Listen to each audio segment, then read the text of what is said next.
A graça e a paz do nosso Senhor Jesus seja com todos nós. Amém, igreja. Quero, antes de começar a exposição das Escrituras, agradecer pelo convite, toda a igreja que eu já tive aqui antes. E mais do que isso, tenho uma relação próxima com muitos dos irmãos, a irmã Celeste, a irmã Edmar, entre outros, né? Muitos que já foram meus colegas de estudo, né? Eu lá no curso de pregação expositiva, tivemos estudando juntos e gastamos aí alguns meses, acho que mais de ano juntos, acho até, né? Estudando a palavra, e foi sempre uma bênção, uma alegria. Inclusive, o pastor Edmar está lá com a gente, a turma nova atual, uma bênção, né? Parceria com o pastor Gediel também, amigo nosso. E dessa vez em especial, quero louvar a Deus pela presença do pastor André, agora como pastor da igreja. Eu e o pastor André, já pastoreamos juntos, né? Então eu posso testemunhar para os irmãos que ele é crente, viu? Glória a Deus. Que às vezes não bate, sabia, irmã Celeste? Tem pastor e tem crente. É bom quando bate, crente e pastor, não só. É bênção. E André é desses, que antes de ser pastor, ele é crente, é um homem de Deus, tem um coração sempre muito correto nas coisas do Senhor, muito aquecido, muito piedoso em fazer a vontade de Deus. Desde muito cedo, muito coração, muito voltado para a missão. E nós trabalhamos juntos, né, em congregações diferentes, mas estávamos sempre juntos nas reuniões.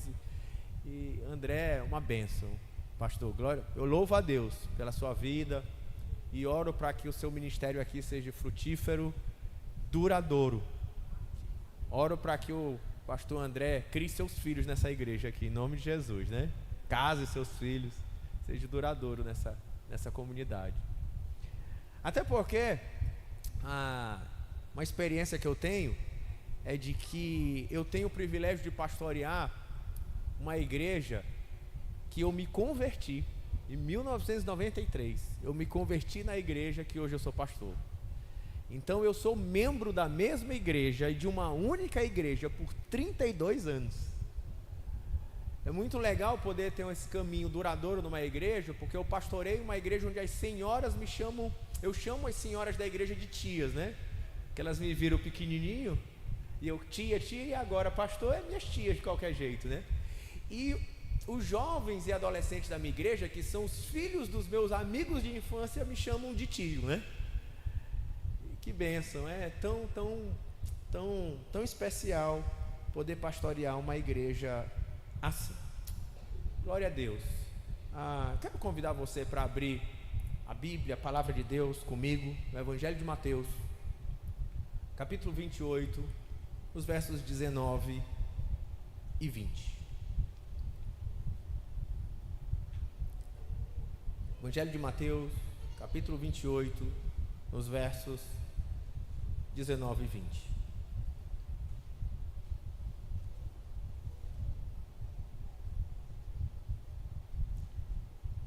E diz assim a palavra de Deus: Ide, portanto, e fazei discípulos de todas as nações, batizando-os em nome do Pai, do Filho e do Espírito Santo, ensinando-os a guardar todas as coisas que vos tenho ordenado.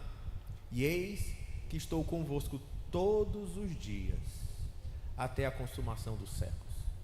Vamos abaixar nossa cabeça em oração mais uma vez. Senhor, estamos diante da Tua palavra, e a nossa oração, Senhor, é que o Senhor fale conosco, que não seja a voz e os pensamentos de um pregador, mas seja a exposição da Tua própria palavra, de forma que ela chegue ao nosso coração com poder, para nos transformar, para nos moldar a Tua imagem e para a Tua glória. Nos ensina, Senhor, a viver esta grande missão que o Senhor deu para o seu povo. Nos traz iluminação e ideias de como aplicar essa realidade para os nossos dias. Conduz este momento para que seja para a Tua glória em nome de Jesus. Amém. Todos nós buscamos grandes propósitos para a vida. E talvez você é um daqueles que tem orado e clamado a Deus, dizendo: Senhor, me revela, me diz qual é a tua vontade para a minha vida. Eu venho hoje como enviado de Deus para te dizer o que Deus espera de você. Amém? Hoje essa resposta você receberá, e ela virá da própria palavra de Deus. Porque há um chamado maior do que qualquer outro, há uma grande comissão que Deus entregou a cada um dos seus discípulos, a cada um dos seus filhos. E a grande comissão é: ide e fazei discípulos de todas as nações. Essa é a missão de Deus para todos nós. Deus não nos deixou um monumento para admirarmos. Ele nos deu uma missão para cumprir: ide e fazei discípulos. Nós estamos nas últimas palavras de Jesus. E normalmente as últimas palavras de alguém são palavras que são devidamente escolhidas, fundamentais, vitais, porque logo depois dessa palavra, Jesus já havia morrido naquela cruz, ressuscitado ao terceiro dia, e por 40 anos estava com os discípulos. Essa era a última manifestação de Jesus. Logo depois ele é assunto aos céus. E assim, é especial que a gente dê uma devida atenção àquilo que Jesus falou, antes de subir e se assentar à direita de Deus Pai. O Cristo ressurreto, com toda a autoridade dos céus e na terra, ele entrega aos seus discípulos o coração do Evangelho: façam discípulos. E é interessante você entender, para compreendermos esse texto, que ele tem 4 verbos principais. Ele tem fazer discípulos, ide, batizando e ensinando. Mas da estrutura do grego, o único verbo que está de fato no imperativo é façam discípulos. Os outros 3 verbos, indo, batizando e ensinando, eles estão no particípio grego. Isso quer dizer que eles não têm o peso do imperativo. Sim, eles têm o peso do imperativo, mas a estrutura do grego nos mostra qual é a ênfase. A ênfase principal não é o ide, a ênfase principal não é batizem, a ênfase principal não é ensinem, a ênfase principal é façam discípulos. Os particípios nessa estrutura do grego mostram como fazer discípulos. Então, indo, batizando e ensinando a guardar. E hoje, o que nós vamos aprender, que o foco da grande comissão não é apenas ir, mas é formar discípulos de Jesus, obedientes à sua palavra. A grande comissão é o chamado de Cristo a cada um de nós, de fazer discípulos em todas as nações. Em primeiro lugar, o primeiro verbo, ou o verbo principal desse texto, é fazer discípulos, o coração da missão. Esse é o nosso primeiro ponto.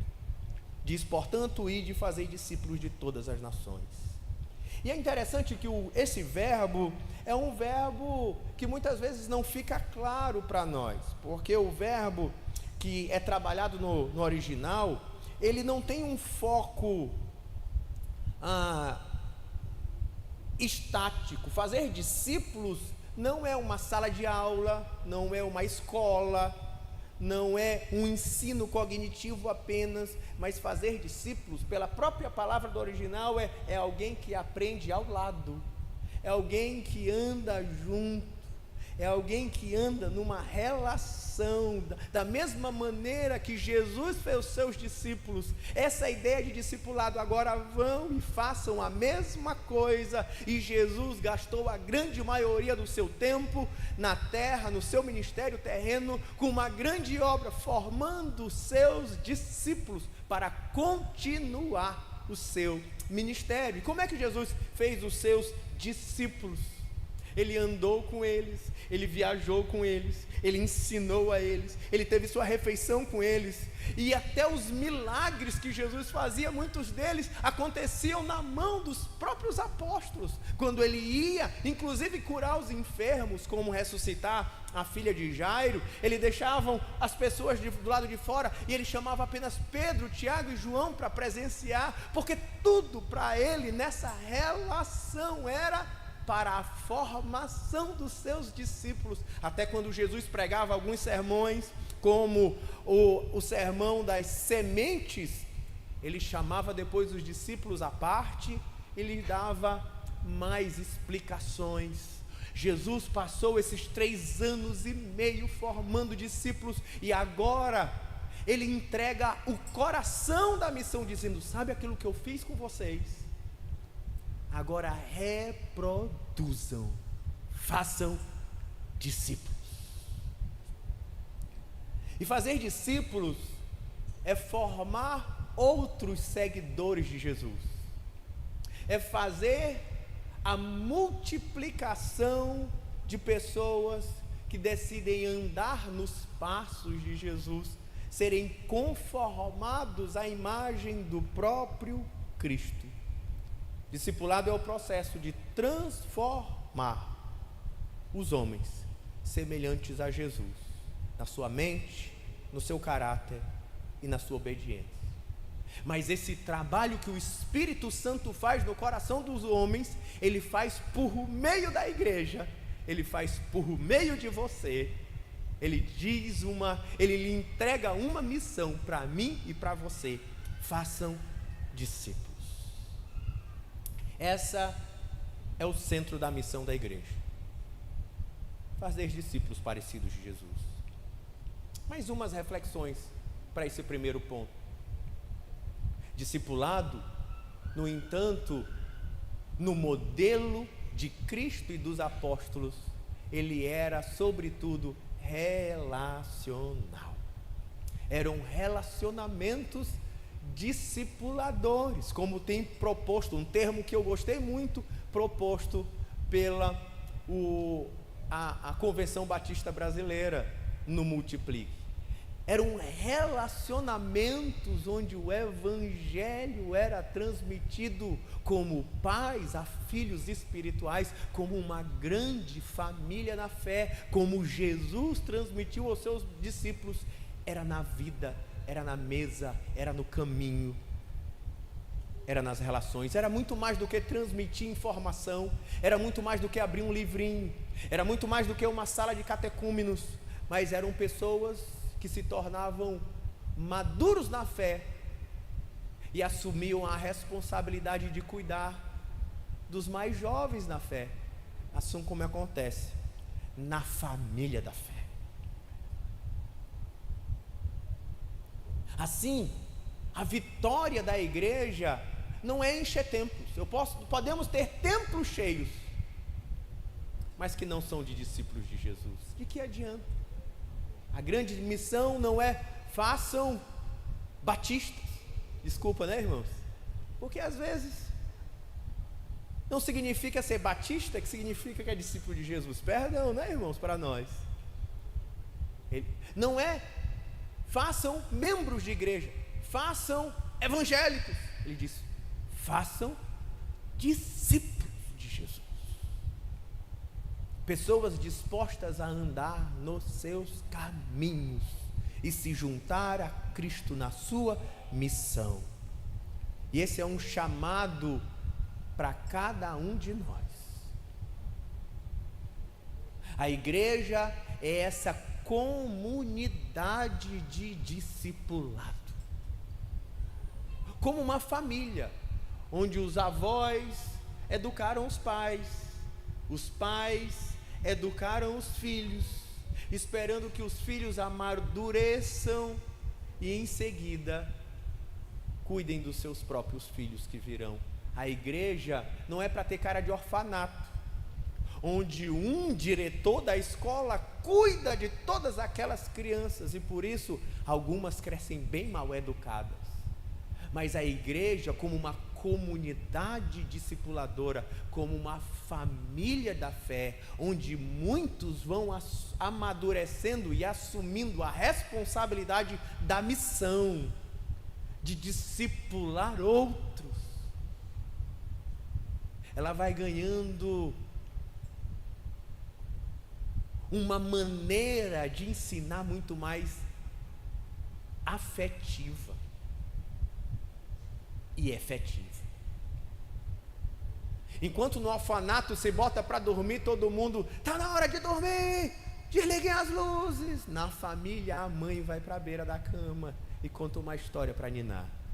É pessoal, conhece o coração, conhece a vida, sabe como cada um aprende, como cada um é tratado. Não existe vida da igreja sem discipulado. Não existe discípulo sem missão. Segundo lugar, ele passa para o segundo verbo, que é ide. Discipulado, então, se faz indo. E o segundo ponto é o movimento da missão. Indo, ou ide, fazei discípulos. E agora nós chegamos a essa reflexão, porque o discipulado, ele começa quando a gente vai na direção dos pecadores. A missão de fazer discípulos começa. Ela não é... Fazer discípulo não é uma missão que nos deixa estáticos na igreja, esperando que alguns visitantes, quem sabe, cheguem, que alguns novos convertidos apareçam, mas é um movimento ativo de cada um dos crentes em missão, que vão, enquanto caminham, na sua escola, no seu trabalho, na sua família, eles vão na direção dos perdidos, assim como Jesus, o nosso modelo, fez. Jesus percorria cidades e povoados, pregando o evangelho, ensinando as escrituras. É o caminho da vida. Enquanto Jesus ensinava os discípulos na beira da praia, ele chamou os primeiros, às vezes na sinagoga, ele chamou outros, era na vida, na beira da mesa. Assim fomos chamados para ir na direção daqueles que precisam ouvir o evangelho. Não é vinde, é ide. E uma igreja que entende a sua missão de fazer discípulos é uma igreja viva, uma igreja que avança, e as portas do inferno não prevalecem contra ela. E é interessante que a gente tem uma perspectiva que diz: Pedro, tu és Pedro, as portas do inferno não prevalecerão contra a igreja, né? A gente fica pensando assim, tá vendo? O diabo não vai nos vencer, como se a gente fique imaginando uma guerra, mas Satanás e os seus anjos vêm com a porta do inferno para acertar na minha cabeça, é isso? Não, o que ele está falando é que as portas do inferno não vão prevalecer, porque nós é que vamos avançar, nós é que vamos na direção da onde está a morte, os pecadores, aonde há necessidade de libertação. E quando toda a igreja mobilizada na missão, ela avança, as portas do inferno vão cair, e muitos virão para Jesus. Amém, irmãos? A igreja precisa entender que é um organismo vivo, onde cada um de nós está em missão de fazer discípulos. Queridos, nós precisamos ser uma igreja missional, que significa todos nós estamos em missão. E eu preciso ser intencional com isso. Na minha escola eu estou em missão. No meu trabalho eu estou em missão. Na minha casa eu estou em missão. Na minha família eu estou em missão.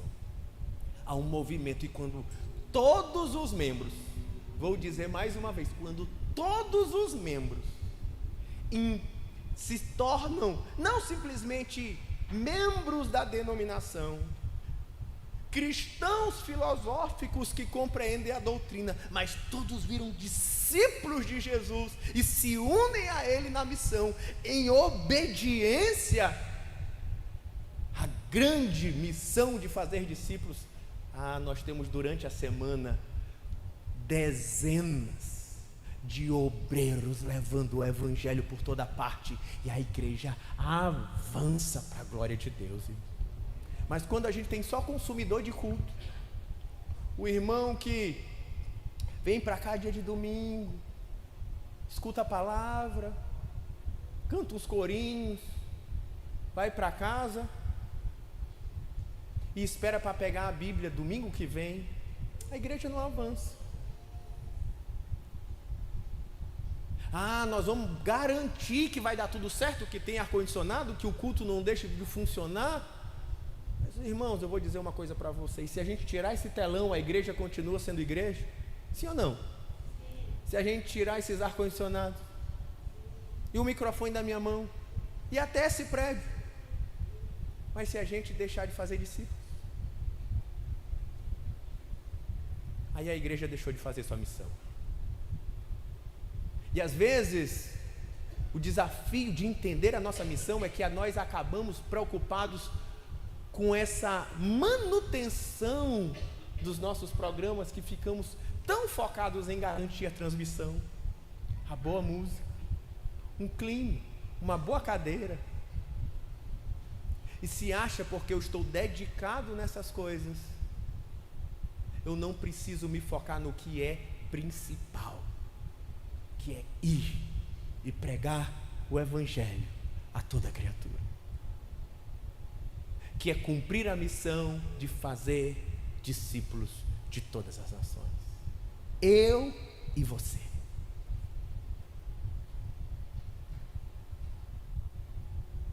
Em terceiro lugar, vemos ao terceiro verbo, ele diz batizando.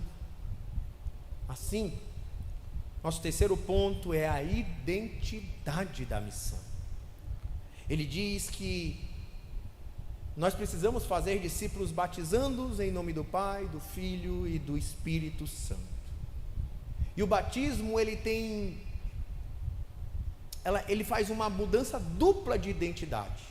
Em primeiro lugar, o batismo com uma confissão pública de fé, onde aquele que ouviu o evangelho que por nós, quando fomos, foi pregado, ele declara publicamente a sua fé e arrependimento em Jesus Cristo, por meio do batismo, onde ele mergulha para o velho homem, morrendo para o velho homem, e ressuscita para o novo homem.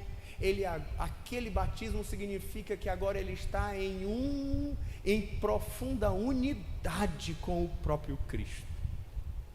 Ele é unido a Cristo no batismo, ele é regenerado, ele nasce de novo. É tudo isso que o batismo simboliza, como vai dizer Romanos capítulo 6, para uma nova vida no Espírito, uma nova identidade é criada.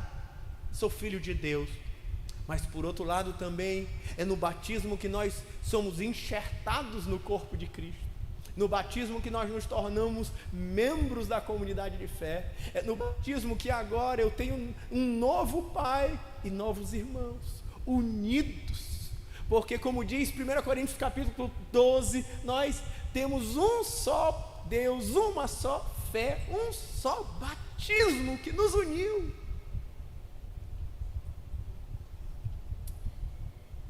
Por isso, fazer discípulos é conduzir pessoas a Cristo e conduzir pessoas à igreja, é consolidar os irmãos nessa comunhão de fé. É muito mais do que simplesmente pregar um evangelho que leva a uma conversão do próprio coração interior. Não, mas além disso, isso deve eu preciso ajudá-lo a conduzi-lo a ter uma fé com os irmãos. Então, discipulado é envolver aquele novo crente que eu compartilhei a fé com os irmãos da igreja também, por meio do batismo e depois do batismo, na comunhão do corpo de Cristo. Tem uma história que eu acho interessante que pode ilustrar isso, que é a história de Paulo e Barnabé. Paulo se converte naquela experiência tremenda de Damasco, do caminho de Damasco. O próprio Cristo aparece por ele, ele cai no chão, fica cego com aquela luz, e Deus usa a igreja, o primeiro homem para discipulá-lo, para batizá-lo, Ananias. Logo em seguida, um tempo depois, ele resolve ir para Jerusalém, para conhecer os grandes líderes da igreja. Talvez naquele momento, uma espécie de: eu vou conhecer os meus heróis na fé, Pedro, vou conhecer Tiago, vou conhecer João, quem sabe. Ele vai empolgado para Jerusalém. Mas diz o capítulo 9, a partir do verso 26, que quando ele chega em Jerusalém, ele não é recebido pelos apóstolos, porque eles tiveram medo de Paulo. O que você imagina se chega um novo convertido e ele procura se envolver com a igreja começa a dizer: sai para lá, você dá muito trabalho, você é perigoso, ou então você é muito chato, né?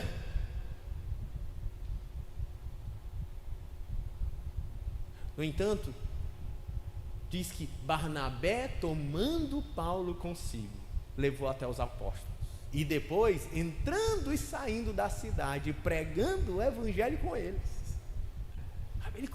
Barnabé faz essa ponte entre Paulo e a igreja.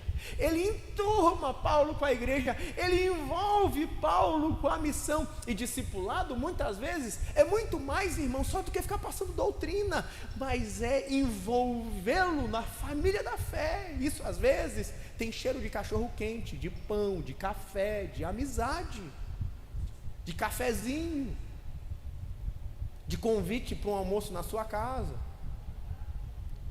Tem a ver com coração, é isso que eu estou dizendo. Porque a nossa fé não é uma fé só da ideia, é uma fé do amor, do cuidado. Por isso que nós somos família de Deus. Não é só porque a gente tem as mesmas doutrinas, mas porque a gente se ama. Somos unidos um ao outro no Espírito. E agora, em quarto lugar, essa missão fala de ensino. Porque o batismo não é o fim da jornada, mas é o início de uma vida em comunhão. E agora, em quarto lugar, a continuidade da missão. É quando ele diz: ensinando-os a guardar todas as coisas que vos tenho ordenado. E é interessante, porque a palavra usada para ensinar, e na verdade, ensinar a guardar, as duas palavras, vai deixando isso ainda mais claro. Ele não está falando de um ensino unicamente cognitivo, doutrinário, dogmático. Ele está falando de vida. Não é só ensinar, é ensinar a guardar, é ensinar a obedecer, é ensinar a viver. E vai além do que passar conteúdo. Esse é um aspecto fundamental para entender discipulado. Porque uma vez que eu começo a investir na vida desse novo cristão, ou de um cristão mais novo do que eu preciso ter clareza de que não é só colocar ele na sala de catecúmenos e passar doutrina, e ensinar ele a decorar as respostas de um catecismo, ou explicar as propostas filosóficas da nossa fé. Isso tem a sua importância, mas discipulado vai além. Porque discipulado tem a ver com a vida, com a obediência à palavra. E quando a gente limita a uma eclesiologia das nossas reuniões, na sua experiência, eu vou apelar para a sua experiência, às vezes a gente passa a viver uma espécie de cristianismo que eu finjo que ensina, você finge que aprende, e cada um vive o que quer. Eu sei que no Vinhais isso não acontece, graças a Deus, só no Turu, né? Mas quando é um ensino a guardar, é um ensino no padrão judaico. Até porque, deixa eu ensinar para você, eu estou terminando o meu doutorado, eu estudei no Seminário Batista de São Luís, agora se chama Seminário Batista do Maranhão, né? Eu fiz pós-graduação no Seminário Batista do Sul, em pregação expositiva, e depois mestrado no Seminário Batista, na Faculdade Batista do Paraná. E fiz pós-graduação ainda em exposição bíblica no Southwest Baptist, Southwest Baptist, Southwest, até fugiu, é o Seminário do Sul dos Estados Unidos, né? Southwest Baptist Seminary, é isso mesmo, dos Estados Unidos, que fica no Texas. Então, até para os meus amigos, eu digo assim, eu sou batista, não tem como fugir da minha cabeça, porque onde eu estudei foi com os batistas, né? Mas deixa eu dizer uma coisa para você.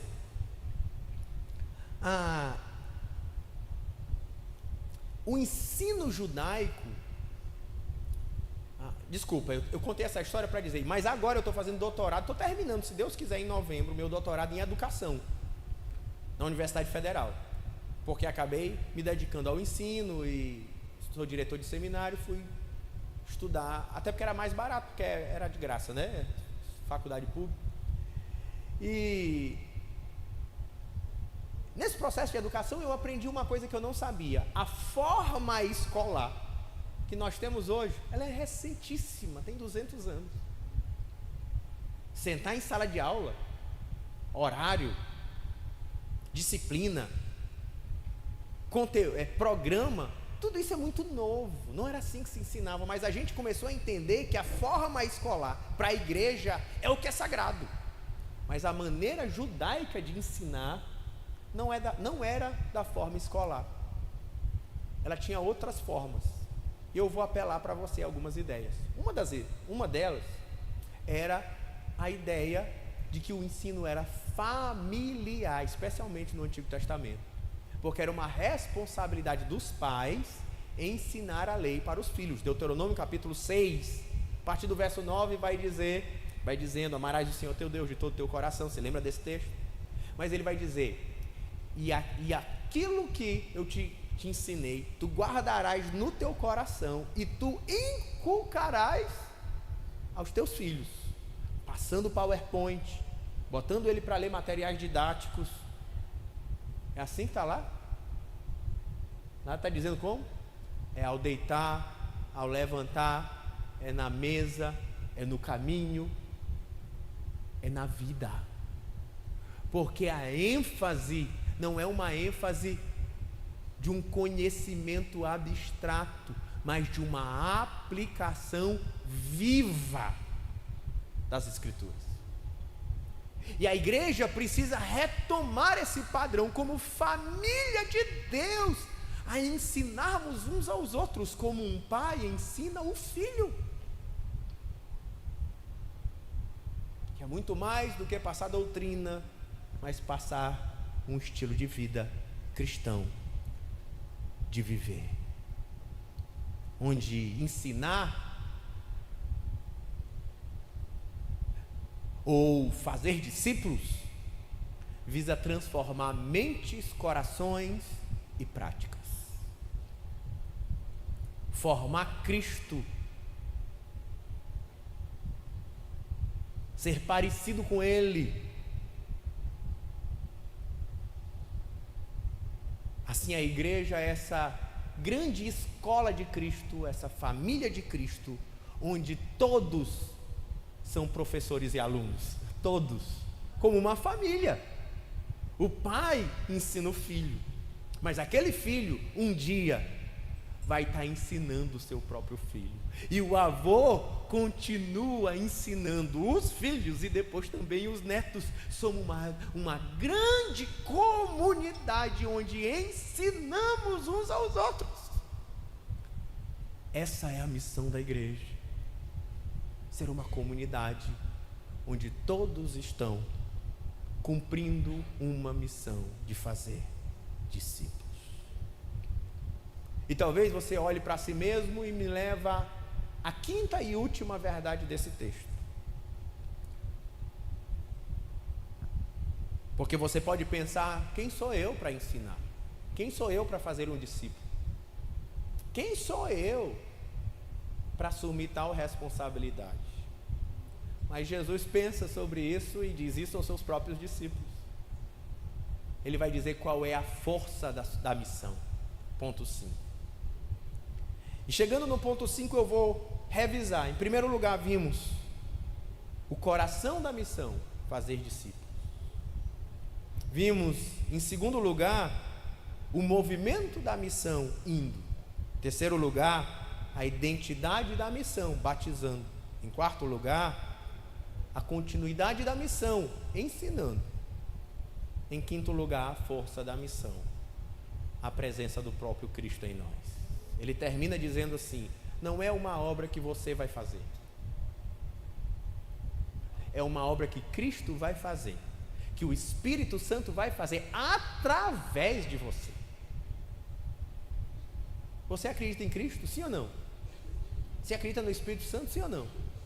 Você acredita que o Espírito Santo pode fazer o que Ele quiser? Ele é poderoso, Ele é Deus, Ele pode usar até você. Sim, eu creio que Deus pode usar até você, assim como Ele pode usar até a mim. Por isso Ele termina dizendo: não se preocupe. Em outras palavras, eis que estarei convosco todos os dias, até a consumação dos séculos. Não é isso que Jesus disse para os apóstolos: não se preocupem, quando eu vos enviar o Consolador, Ele vos lembrará todas as coisas que vos tenho dito. Ele coloca lá as palavras na sua boca. Sabe? Ele disse para os próprios apóstolos no começo, para a sua missão apostólica: não se preocupem, o meu Espírito os guiará. A gente precisa continuar confiando que Deus ainda opera hoje. O mandamento termina com uma promessa: que Cristo é o poder e a segurança da missão. E eu digo por pastores, pastor André, Edmar, sabe quem é o maior interessado para o bom andamento da igreja? Mais do que você, é o próprio Deus, que fez habitar dentro dos crentes o seu Espírito e que conduz a igreja. Porque quem conduz a igreja, sobretudo, é o cabeça da igreja, que não sou eu como pastor, e nem é você como pastor, é o Espírito Santo de Deus, é Cristo o cabeça da igreja. Entre o ide e o estou convosco está o discipulado que transforma o coração do homem e a vida da igreja. Jesus encerra o evangelho como iniciou, com a sua presença, o Emanuel. O nascimento é o Cristo ressurreto que caminha conosco até o fim dos tempos, dando força para viver a missão de fazer discípulos, de ir, de batizar, de ensinar a guardar. Todos nós cumprindo a essa grande ordem que Jesus nos deu, a missão de fazer discípulos, para a glória de Jesus. Mas eu termino perguntando a você: talvez você canta, talvez você toca, talvez você cuida da estrutura, talvez você cuida dos ar-condicionados, talvez você preparou o folder do evento, talvez você é o responsável pela transmissão, talvez você varreu a igreja, e tudo isso é tão precioso, meu irmão. Mas a minha pergunta é: Você tem feito o que Deus te mandou?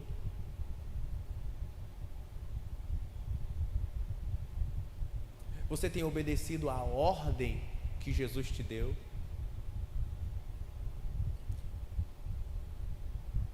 Onde estão os teus discípulos?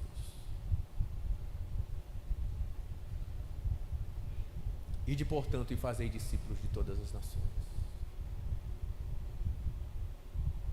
Esses meus últimos 5 minutos, eu queria contar uma história pessoal. Você me dá o direito de contar uma história pessoal para ilustrar?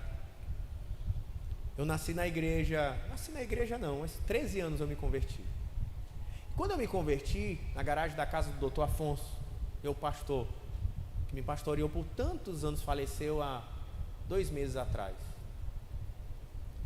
Por causa disso, agora assumi a igreja, não porque eu queira, eu preferia continuar sendo o seu auxiliar e tê-lo comigo. Me discipulou por muitos anos, décadas. Nessa caminhada, logo cedo, eu comecei a me envolver, uma garagem de uma casa, das 15, 20 pessoas. Comecei a dar aula na escola dominical, fui separado para diácono 16, 17 anos de idade. Uma igreja que tem governo com presbíteros, naquela época eu fui separado a presbítero aos 21 anos de idade. Preguei logo muito cedo para jovens e adolescentes. Preguei pela primeira vez dia de domingo, aos 18 anos de idade. Comecei a ser muito envolvido com missões. Na época trabalho em parceria com a Jocum e fazíamos muitos impactos de praça, de rua. A nossa igreja tinha esse zelo missionário. Fizemos alguns eventos, um deles chamado São Luís 100% Jesus. Trouxemos Ana Paula Valadão, entre outros dezenas.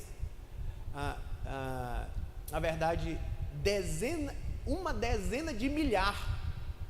Chegava a dar 10 mil pessoas em uma noite do evento que a gente organizava. Fazíamos o Arraial do Povo de Deus. Fazíamos tantos eventos, irmãos. E eu estava engajado, até liderando muitos deles.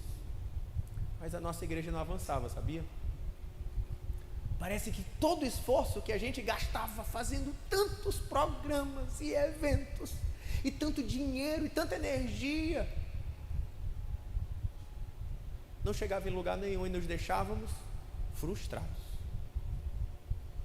Fruto do São Luís 100% Jesus, eu não sei se alguém já lembra desse evento, que ele fez um movimento muito grande na cidade nesses anos, entre 2000 e 2005, 2000 e 2004, se eu não me engano. A gente gastou centenas de milhares de reais, pra você ter ideia. Sabe quantos membros nós temos na igreja fruto desse evento? Lhe dou o direito de chutar. Quantos você acha que deu? A irmã disse 30, eu vou dizer 2. Ariano e Saraiva. Hoje mesmo estava conversando com ele na igreja. Custaram uns 500 mil reais para a igreja. Frustrados nós estávamos. E um dia, ouvindo uma mensagem de um querido pastor batista, da Igreja Batista Central, ele falava sobre a importância de voltar a ser uma igreja simples, que fazia prioritariamente uma coisa: discípulos. Aquilo entrou no coração da nossa igreja e no meu coração de forma tão poderosa que mudou a minha perspectiva de viver a prática da igreja, não só minha, mas da nossa igreja naquele período. A gente reorganizou a maneira de estruturar a igreja, a gente diminuiu os programas, esses eventos todos pararam. São Luís 100% Jesus, Arraial do Povo de Deus. A gente tinha naquela época, liderado por um pastor que tinha características mais neopentecostais, tinha culto todo dia. Diminui essa quantidade de programa. Vamos focar nos relacionamentos discipuladores. Vamos voltar a olhar olho no olho, ter uma membresia que se conhece, que vive comunhão. Vamos ser família da fé. E a gente começa os grupos pequenos e os discipulados. E a agenda principal da igreja passa a ter 4 compromissos principais. O primeiro era o culto de domingo. Nele tinha a escola bíblica e o culto. Primeiro compromisso da semana. O segundo compromisso da semana era ir para o grupo pequeno, onde a gente viveria um nível de comunhão mais profundo, em volta da palavra, onde a gente se olharia olhos nos olhos, Terceiro compromisso seria: nós vamos uma vez para o culto, outra noite para o grupo pequeno, outro dia seria um encontro no nosso relacionamento discipulador. A gente ia juntar os irmãos de 2 a 2, de 3 a 3, para compartilhar a vida, para serem ensinados de uma maneira mais relacional, diária, vivencial, pessoal. Começamos então todos os irmãos a viver nessa dinâmica, ir para o culto, ir para o grupo pequeno, e para as relações, para os encontros dos relacionamentos discipulador, que é muito mais do que encontro, é uma parceria de vida, né? Companheiros de jugo, como diz o apóstolo Paulo. Em quarto lugar, e o último compromisso que a gente fez, esse desafio entre nós era também uma vez por semana ir intencionalmente gastar tempo com amigos incrédulos, seja da escola, seja da faculdade, não para estar com eles nas coisas do mundo, não, mas para ter relacionamentos. Pode ser numa pizza, pode ser no próprio local de trabalho, mas eu vou investir um momento toda semana, todos os membros, toda semana, e investir em se encontrar com amigos. Especialmente nós escolhíamos 3 amigos para investir na vida deles, intencionalmente, semana a semana. Simples assim. E sabe como foi esse processo, irmãos? Quando aquele pastor pregava na nossa igreja, nos fazendo refletir, eu lutei com ele por dentro. Eu disse: como assim? Eu estou envolvido sim na obra de Deus, eu dou aula na escola bíblica, mas eu prego, mas eu lidero os jovens. Mas aquilo começou a ecoar: mas onde estão os teus discípulos? Eu não tinha como responder aquilo, pastor. Eu nunca tinha me focado em fazer discípulos. Eu era muito bom de organizar os programas, muito ruim de fazer discípulos. Eu entrei naquela agenda. Eu e a minha esposa, na época noiva, nós começamos a investir o nosso tempo para os meus amigos de trabalho às sextas-feiras, ou para os amigos dela de faculdade às sextas-feiras. Eles começaram, a gente se encontrava para uma relação próxima, porque eu nem amigo descrente tinha mais. Dali começaram a ver as conversas, e das conversas vinham os aconselhamentos bíblicos, o compartilhar de um versículo, um pedido de oração. E agora, depois de mais de uma década de crente e de liderança da igreja, eu comecei a ganhar as primeiras pessoas, a conduzir as primeiras pessoas para Jesus, pela pregação do Evangelho. E eu já liderava a igreja há quanto tempo? Depois comecei a dedicar semanalmente para essas pessoas que começaram a entregar sua vida para Jesus. E esse passou a ser a ênfase, não só da minha vida, mas a ênfase da dedicação de cada membro da igreja. Todo mundo estava focado em fazer a mesma coisa: fazer discípulos, se encontrar com amigos descrentes e cuidar bem daqueles que estão agora na convivência conosco, ensinando a palavra em meio a esse relacionamento de vida, onde temos agora como que filhos na fé, para educá-los. E o resultado foi especial. O pastor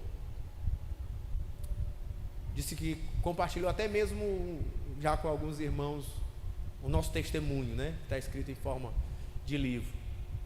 2005, quando começamos o primeiro grupo pequeno, éramos 235 membros. Até porque nossa igreja tinha acabado de passar por uma divisão. O pastor tinha saído com um grupo da igreja, estávamos frustrados. Começamos os grupos pequenos. Repensamos a maneira de viver a igreja, que não fosse mais assim, sem coração, só de programas, mas a gente ia agora se amar.